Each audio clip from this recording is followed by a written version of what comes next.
काम करने से उनके नई छवि सुधरी, तो क्या सप्ताह में 3 दिन और 3 दिन में 1-1 घंटा जनता की शिकायतें सुनने से क्या ये छवि सुधर जाएगी? क्या भारतीय जनता पार्टी का भ्रष्टाचार खत्म हो जाएगा? या नगर निगम के अंदर जो करोड़ों रुपए का भ्रष्टाचार चल रहा है वो खत्म हो जाएगा? जो सफाई के अंदर 47 में से 46वां स्थान भारतीय जनता पार्टी के शासन के अंदर एडीएमसी को मिला, जिसमें जमुना पार के लोगों की नाक कटी है और सबने शर्मिंदगी महसूस करी है, क्या वो सुधर जाएगी? भारतीय जनता पार्टी मेयर साहब इस बात का जवाब दें या माने कि उनके समस्त पार्षद भ्रष्ट हैं, निकम्मे हैं, नकारा है, इसलिए उन्होंने इस तरह की हेल्पलाइन को शुरू किया है। और इस हेल्पलाइन को शुरू किया है, बहुत अच्छी बात, लेकिन इसका रिजल्ट क्या है, इसका आउटपुट क्या है, उसको सार्वजनिक किया जाए ताकि हमें भी लगे कि मेयर साहब ने एक कदम उठाया है तो उससे पूर्वी दिल्ली जनता, नगर निगम की जनता को लाभ मिलने वाला है। धन्यवाद। कोई प्रश्न है तो हम बैठे हैं, हमारी पार्टी है, पूरे तरीके से आम आदमी पार्टी का एक पार्षद सुबह से लेकर के रात तक, और रात को भी कोई फोन आता है तो उसका जवाब देने के लिए लगातार वो उठ कर के बात को सुनता है। तो अपने पार्षदों पे आम आदमी पार्टी और नेता विपक्ष होने के नाते मुझे पूरा भरोसा और पूरा विश्वास है। ऐसा कुछ नहीं है सर, मेयर तो सभी पार्षदों का होता है, फिर आपने अपना पराया कैसे बना दिया?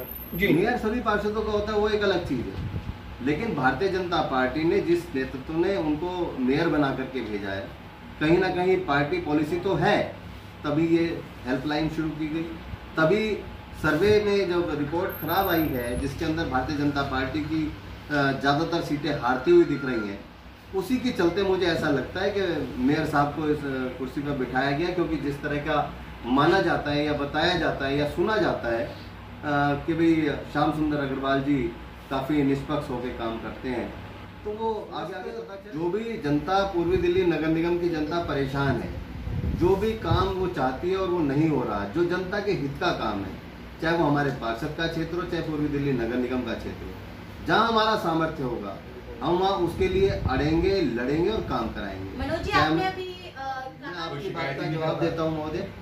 एक होता है पेट भर जाना, एक होता है गले तक भर जाना, और एक होता है नाक तक आ जाना। तो अब पूर्वी दिल्ली नगर निगम की जनता के बाद एमसीडी की बात नाक तक आ चुकी है।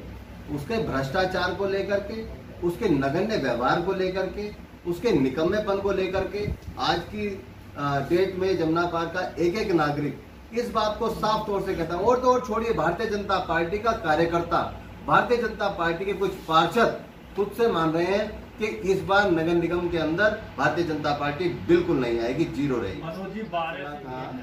किसी पत्रकार बंधु से, क्योंकि मुझे तो कोई शिकायत, मुझे तो अभी तो कोई डाटा दिया नहीं गया, मैं तो कह रहा हूँ बार बार कि सार्वजनिक किया जाए कि किस तरीके की शिकायतें आ रही हैं।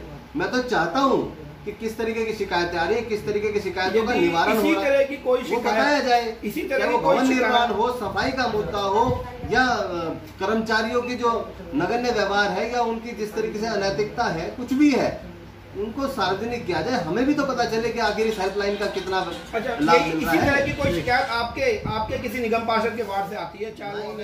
91984613 ये मेरा पर्सनल नंबर है, ये हमेशा के लिए सदैव है, कोई भी कभी भी फोन कर सकता है। मैं सीधी सी बात जानता हूँ कि कोई भी पब्लिक का आदमी मेरे पास शिकायत लेके आता है, मैं उसकी शिकायत सुनता हूँ, उस पर संज्ञान लेता हूँ, उस पर पत्र लिख करके तुरंत कमिश्नर महोदय के संज्ञान में डालता हूँ और मेयर साहब के संज्ञान में डालता हूँ। देखिए, आज की प्रेस वार्ता थी जो मेयर साहब ने हेल्पलाइन जारी करी है। आखिर वो हेल्पलाइन क्यों जारी करी है, पहले तो इसकी जानकारी मिले। तो दूसरी बात ये कि उस हेल्पलाइन पे जितने लोगों की क्वेरीज हैं, जो एलिगेशन है, जो उन्होंने सवाल पूछे हैं लोगों ने या अपनी समस्याएं बताई हैं, उनके लिए क्या निवारण किया गया, उनको आप जो है पब्लिकाइज कीजिए। तो यही, उसी के लिए हमने आज प्रेस वार्ता रखी थी। तो मनोज जी, इसके अंदर कुछ बताया गया किस तरीके की शिकायतें आई हैं? तो वही शिकायतों के लिए पूछने के लिए, क्योंकि बेसिकली क्या है कि मेयर साहब ने नंबर जारी कर दिया, उस पर 3 दिन का समय रख दिया, 1-1 घंटे का समय दे दिया।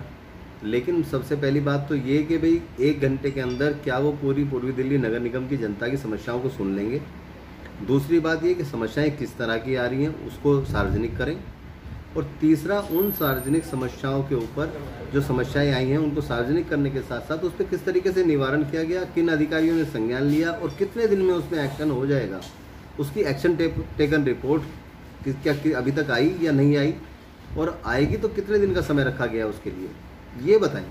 मनोज जी, बीजेपी की तरफ से ये जो जन सुनवाई की मेयर साहब ने 1 घंटे के लिए शिकायतों के लिए जो रखा है, क्या ये चुनावों को देखते हुए कोई बीजेपी का अपना प्रारूप है या एमसीडी के लिए किए जा रहे कार्यों के लिए? ये मुझे तो ऐसा लगता है कि भारतीय जनता पार्टी ने पूरी तरीके से ये मान लिया है कि जो जितने भी उनके पार्षद हैं वो समस्त भ्रष्ट हैं, वो नकारा हैं, निकम्मे हैं, उनकी कार्यशैली पब्लिक को पसंद नहीं है और उनके काम से पब्लिक संतुष्ट नहीं है। ये पूरी तरीके से भारतीय जनता पार्टी मान चुकी है। भारतीय जनता पार्टी को पता है कि अगले चुनाव के अंदर पूरी पूर्वी दिल्ली नगर निगम के साथ साथ पूरी दिल्ली ने एक मन बना लिया है कि निगम से भाजपा को हटाना, चाहे वो भाजपा का कार्यकर्ता हो या भाजपा के पार्षद तक भी ये सारी बातें मान रहे हैं कि इस बार निगम के अंदर भारतीय जनता पार्टी नहीं आएगी। तो इसलिए उन्होंने ये सोच करके कि अपनी छवि को कुछ सुधारा जाए तो मेयर साहब ने एक हेल्पलाइन जारी कर दी। एक मेरे को लगता है ये पूरा मिलाकर के एक वो शिकायत पेटी का रख दी। आप ये समझिए कि आज डिजिटल दौर है, आज डिजिटल ज़माना है। ऐसे दौर के अंदर शिकायत पेटी का रखना, क्या शिकायत पेटी में कोई शिकायत डालने का समय है किसी के पास? अपने जीवन की भागदौड़ में कोरोना जैसी महामारी से निकल करके आज अपने रोजगार के लिए कशमकश करते हुए दिल्ली के लोग या पूरे देश के लोग कहूँ तो कोई गलत नहीं होगा। ऐसे समय में शिकायत पेटी में शिकायत डालने के लिए कौन आ पाएगा?